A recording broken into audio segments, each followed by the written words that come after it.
গুরু রামানন্দ স্তব্ধ দাঁড়িয়ে গঙ্গার জলে পূর্বমুখে। তখন জলে লেগেছে সোনার কাঠির ছোঁয়া। ভোরের হাওয়ায় স্রোত উঠছে ছলছল করে। রামানন্দ তাকিয়ে আছেন জবাকুসুম সংকাশ সূর্যোদয়ের দিকে।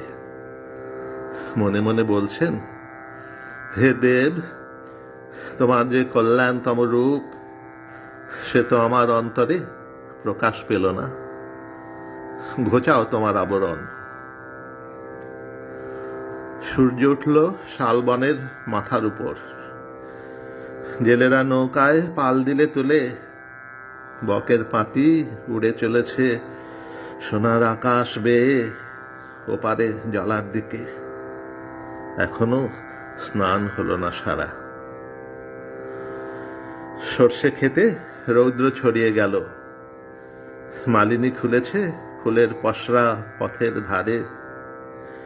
গোয়ালিনী যায় দুধের কলস মাথায় নিয়ে। গুরুর কি হলো মনে? উঠলেন জল ছেড়ে, চললেন বন ঝাউ ভেঙে গাং শালিকের কোলাহলের মধ্য দিয়ে। দূরে বালুচরের প্রান্তে গ্রাম। গলির মধ্যে প্রবেশ করলেন গুরু। সেখানে তেঁতুল গাছের ঘন ছায়া, শাখায় শাখায় বানর দলের লাফালাফি। গলি পৌঁছয় ভাজন মুচির ঘরে। পশুর চামড়ার গন্ধ আসছে দূর থেকে। আকাশে চিল উঠছে পাক দিয়ে।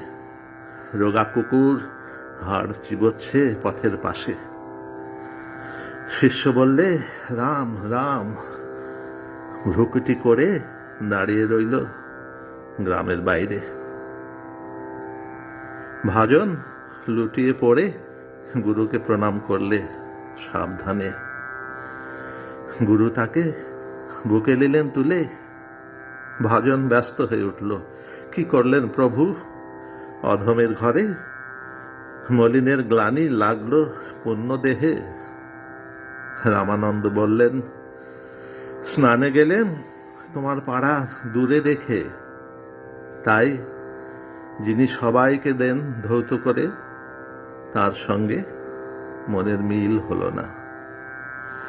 এতক্ষণে তোমার দেহে আমার দেহে বইল সেই বিশ্ব পাবন ধারা।